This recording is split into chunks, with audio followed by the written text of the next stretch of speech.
好，博士你好，週末啦又係，又一個星期。博士你嗰4 part 同台長又好精彩喎，啲故事。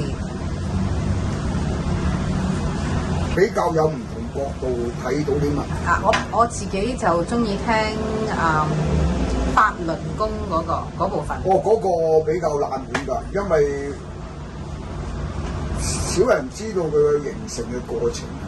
特別真係冇咩人知道係李鵬嘅老婆搞出嚟。因為喺中國註冊一個組織係容易嘅。而家你唔係官方組織嘅。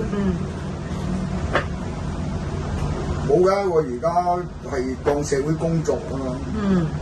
因為世界咁混亂，而家資訊咁發達，好多唔同嘅意見，咁我哋將我哋自己睇到一種想法，喺唔同嘅角度俾多啲人參考。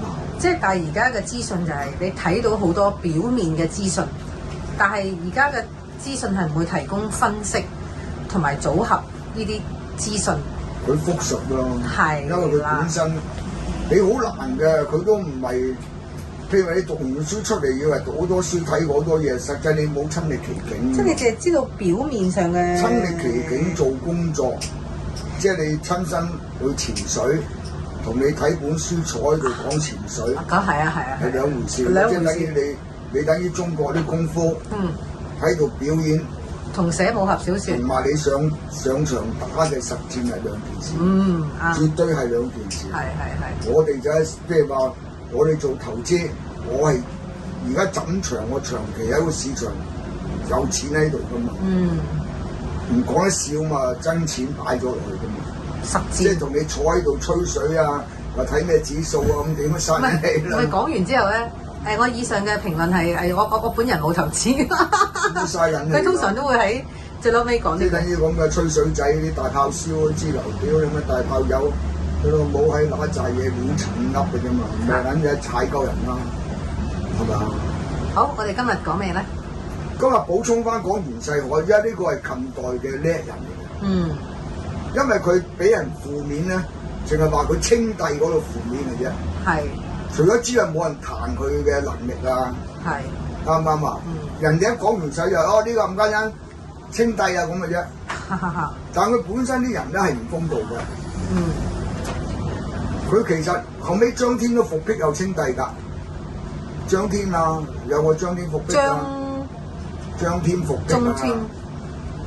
唔知著佢嗰時。張勳啊。張勳稱帝㗎。因為中國歷代咧，到而家啲人個基因都有皇帝嘅。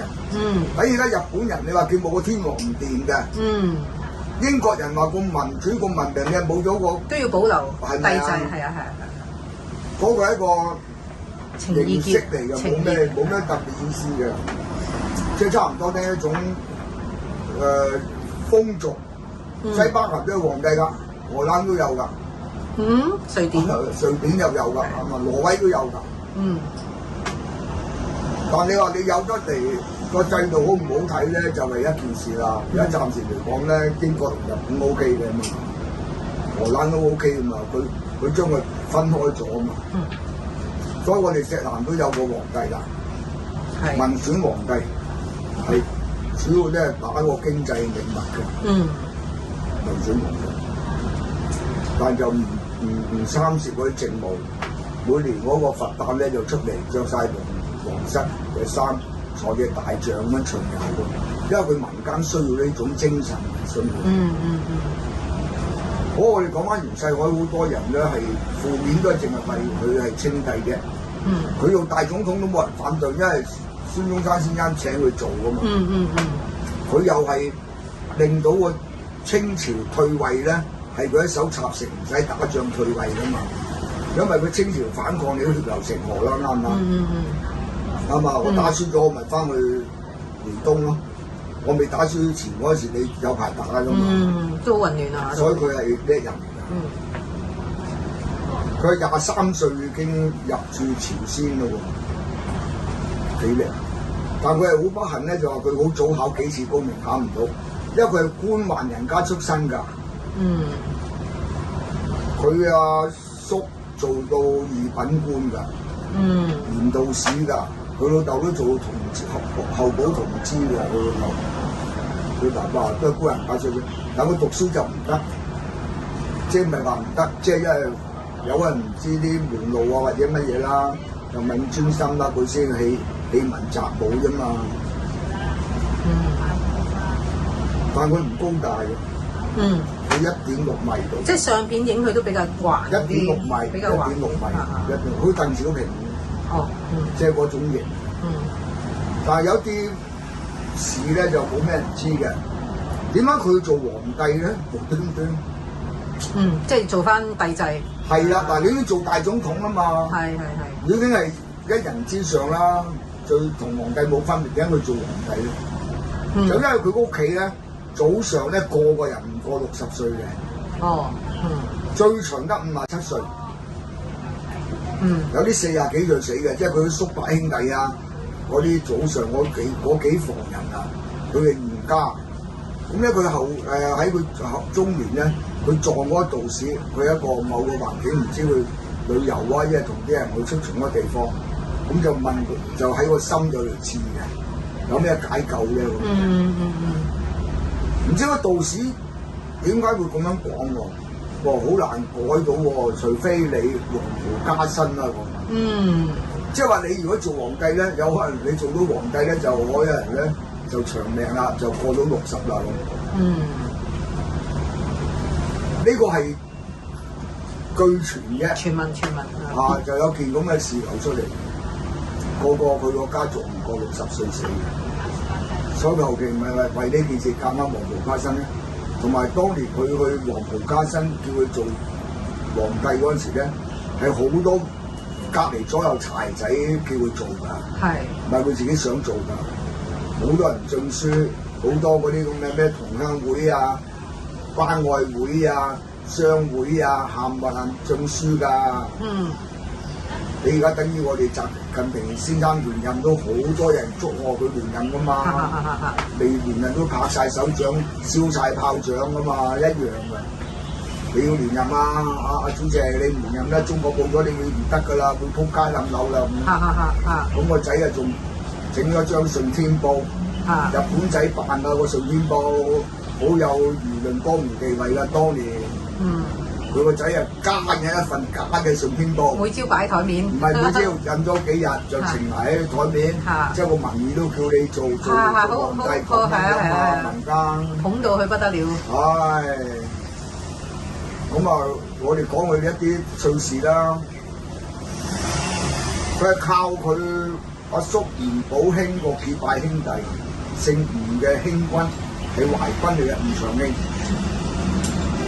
關照佢飛黃騰達，佢入咗去嗰個佢文從武之後前咧，鄉試啊咩試啊都落大咧，就有一個時間去到蘇州，走咗去雞竇鋪，蘇州啲青樓，識咗個姓沈嘅妓女，好投緣喎，咁啊相熟咗。喺嗰度住咗好短時間，即係1頭半個月咁啦。咁呢個青樓女子咧，俾錢佢，資助佢，再去考試或者再進修，叫佢唔好灰心，因為佢去朝鮮啊嘛，佢能去朝鮮之前。即係叫佢出使朝鮮啊！跟佢嗰個老闆嗰個姓吳嘅去朝鮮，就識咗個青樓女子，俾錢，希望佢嗰邊咧再更加努力，佢會等佢翻嚟。誰不知咧，佢都唔使等佢啦，佢個朝鮮咧姓沈嘅嗰個青樓女子，佢直情派人接咗呢個姓沈。過咗朝鮮，娶咗去做姨太太。咁後期有呢個姨太太，個姨太太姓沈嘅嗰一招先咧，就冇仔生嘅。咁啊，將佢朝鮮嗰個姓金嘅姨太咧生嗰個葉克文咧，就過繼咗俾呢個聖神。所以我哋有時講吳克文咧嗰個故事好錫佢呢個仔啊。哦。但係呢個女人咧就青雲女子。哦。咁袁世凱一個亂舊嘅人啦，係嘛？即係都有始有終，應承咗冇負到呢個女人。唔係渣男，唔係渣男。但係佢成名犀利咧，佢係平定咗2次日本仔喺朝鮮嗰度侵略朝鮮。佢嗰邊咧又訓練朝鮮啲新軍嗰啲軍隊，犀利㗎。即係本身佢都識兵法咯，係咪啊？係啊，跟住打贏咗牙仔，因為嗰時朝鮮係清朝嘅藩屬嚟㗎嘛。咁啊，再立咗功，咧咁啊升到都後期升到係全權代表駐朝鮮嘅袁世凱。駐朝鮮嘅總理大臣，唔係中國嘅總理大臣，係朝鮮嘅總理大臣，代表清廷處理一切嘅工作。變咗嗰朝鮮嗰時咧，即係好大勢，即係等於以前香港嘅總督咁咯。話你朝鮮嘅地理環境大，你打理晒係好多嘛，所以佢咩人20幾歲啫喎。係咯，唔係好短時間啫喎。咁你睇佢啲人話習近平乜乜物物話佢係想做袁世凱袁世，啲人都亂咁講。習近平20幾歲做咩？你打翻習近平20幾歲做咩？應該。喂，大家你睇嗰個歷史，習近平20幾歲做咩？唔知。唔係未做。200斤米啊，唔轉播啊嗰陣時。仲係嗰啲叫咩？落去鄉下嗰啲青年啊，係嘛？嗰啲叫咩青年啊？知青啊！知青。23歲嗰陣時，袁世凱。唔知啊？人哋都已經一番成績。所以我嗰日喺台長度講過，如果我哋習近平主席有袁世凱一半嘅才華，我哋發達啦！哇！我哋中國一定會碌蔗啦。真是嚟㗎。點解咁樣講咧？佢後期喺清廷翻咗去北京，佢又好識做人，非常識做人。買上買下，對嗰啲兵事啊各方面咧，疏通晒，全部係承擔晒嘅。到去清廷委任佢組織新軍咧，佢都唔做第一把手，自動咧我唔做啊！要俾阿榮祿做，佢亦將嗰個咁咧，佢俾榮祿做咧，佢4個軍營咧連埋一個軍營，就通知榮祿大哥，我都入埋你嗰個陣營，你做帶頭大哥，有幾識睇風頭，因為榮祿係慈禧嘅心腹嚟嘅，因為佢知道你清廷政府咧，你唔會信佢嘅，我做到好好咧，都係有仇家，但我擺咗入榮祿嗰度咧就冇咗仇家啦。你係幾識咯？咁啊變咗咧，你攞錢又容易，因為佢當朝廷正式朝廷編制有權啊嘛。佢都係朝廷編制，但係有大細超噶嘛。咁你由榮祿批錢邊度敢做啊？你自己申請同佢批俾你點啊？所以佢當年佢喺中國訓練嗰啲新軍咧，請咗10幾個德國軍官嚟教㗎。你睇我哋中國幾前進以前。請德國嘅軍官嚟訓練，全部用晒德國式嘅裝備啲槍械，知唔知啊？我左兩槍都係德國式㗎。我啲步兵嗰炮嗰啲武器啊，德製武器㗎，最早用唔少咧，先唔先進啊？都算先進啦。喺嗰陣時冇咧，先進大佬。好敢創新啦，好敢。係啊，好前衞㗎。後期佢又自己太后孭咗鑊，俾八國聯軍打北京，自己自己逃亡，跟住翻嚟咧就嗰啲義和團又作怪，咁佢又要出面幫清廷咧平呢啲咁嘅義和團啊，作亂啊嘛，由佢一手又平定，立好多功啊佢。義和團都唔易平定啊。唔容易，因為佢整咗好多勢力㗎嘛。好啊，到你後期你康有為啊，嗰梁啟超搞戊戌政變咧，佢夾喺中間咧，究竟佢係支持江水啊，支持慈禧啦？慈禧嗰時佢又做總理大臣，又軍機大臣喎，袁世凱係咪？啊！呢個夾喺中間㗎喎，夾喺中間㗎。係啊，兩邊都唔知點。因為佢又有個好嘅人緣咧，佢又同阿徐世昌佢哋嗰啲咧結拜兄弟，所以佢好吃得開嘅。因為嗰時佢又支持佢哋嗰兩兄弟咧，俾扶村佢哋上去考功名，佢徐世昌嗰啲後期嗰啲軍閥咧又做到總理，佢又好多淵源喎，即係都好吃得開、夠義氣嘅人，講過啲嘢對面。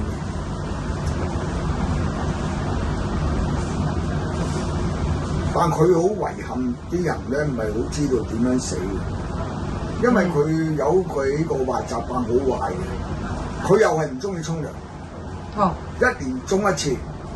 平時咧就係叫啲婢女啊啲人咧10幾個咧嚟同佢抹身嘅，一日唔沖涼。但係嗰陣時啲人都係咁嘅。好古怪。係啊，唔多沖涼。好啊，另外咧，佢嘅食嘢咧就好濕滯。人哋食人參要燉噶嘛，佢突然間攞條人參咬，齋咬，食嗰啲鹿茸啊啲都係齋咬嘅，咁撚古怪嘅呢個人。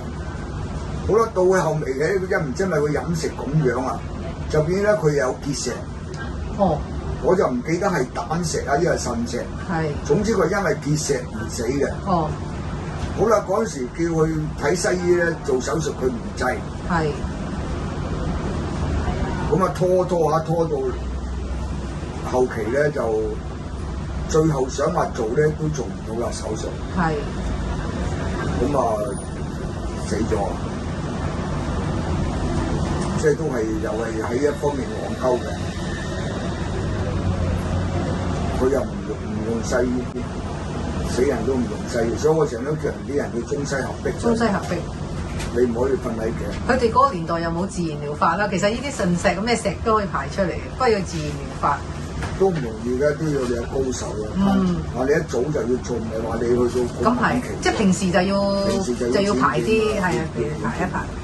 佢哋生活多數都唔掂，同埋你嗰啲息肉過度咧，好操勞啦，都好大壓力喎。咁樣做嘢，你又操勞啦。所以佢都係50幾歲死，唔過57。佢都係50。但係佢清帝喎，都做咗83日咯。宿命但未登基嘅。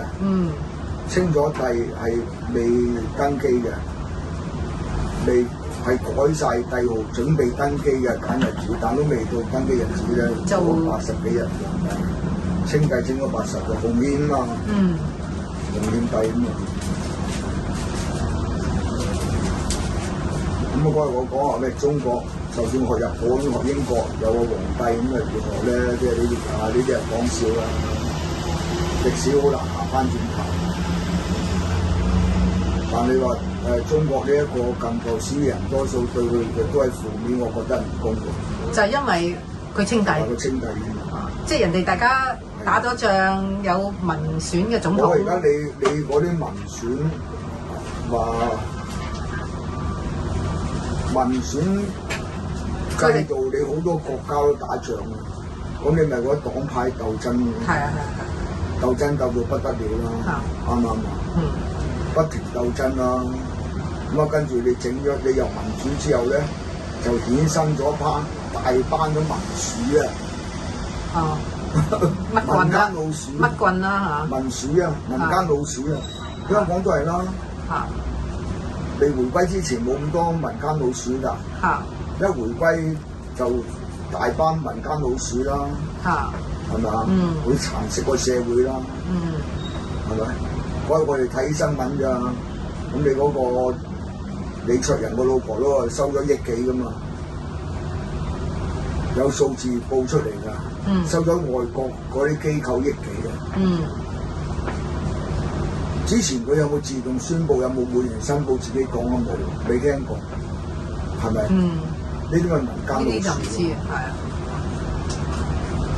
我哋唔知佢收支正唔正常啊，但如果你作為一個搞呢啲，利用一個即係主嘅招牌，佢收人哋嘅錢，你每年咧人哋唔叫你公佈，你都要公佈嘅，與是公道，或者自己都唔鬥，仲有錢銀嘅嘢自己唔鬥，唔參與，透明度高啊！即係等於我哋有陣時，我哋咁濕碎啦，我做咁多嗰啲南亞啲國家嗰啲工作，有啲學生都捐100幾十嚟㗎嘛，我都公佈翻晒㗎。係。我自己包尾還包尾，同埋我都唔係預算俾人幫手㗎嘛。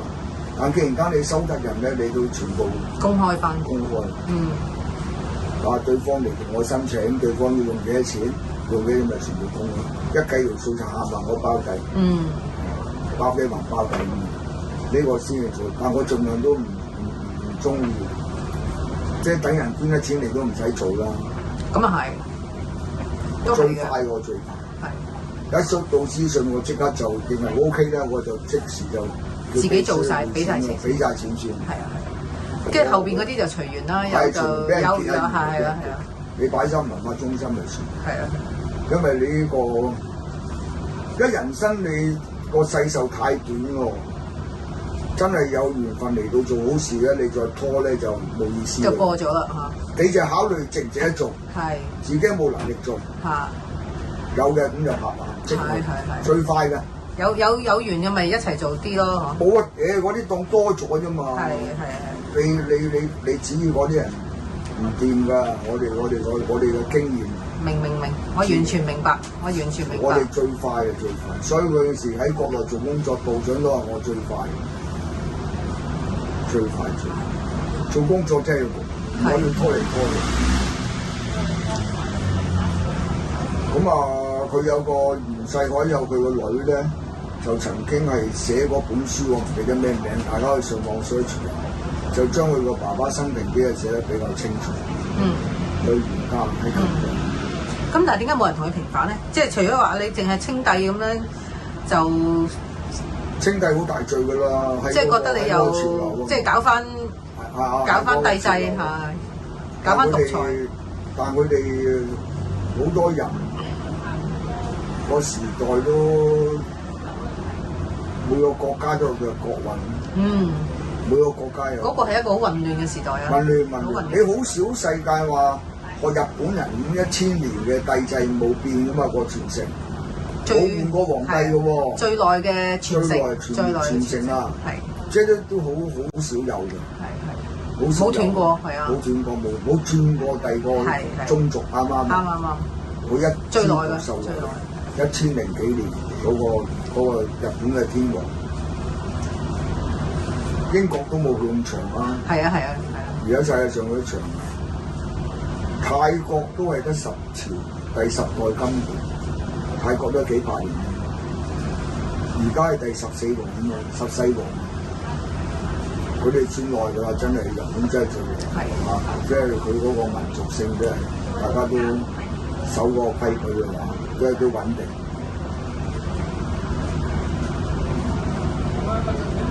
袁世凱個相唔錯。但呢個我就唔知啦，就即係有陣時世間啊天方夜譚啦，即係話如果我當日在場，同佢嗰個時代嘅人又有今時今日嘅學識，會唔會幫佢過到個短命嘅關咧？我真係唔知，真係唔知，應該有方法，但佢都要聽話先，係嘛？所以呢個真係唔知，但係值得一講嘅係因為。最近啲人又喺啲台度啊，喺啲新聞度啊，又喺度猜我哋習近平啊，又會想做帝啊、做成啊，啲人就咁噏啊嘛。佢做到袁世凱咩？有咁嘅能力啊？同埋呢啲都唔同背景，大家時間同我冇得比直接嘅比較，係啊，冇直接比較。好，係咁先。好，拜拜。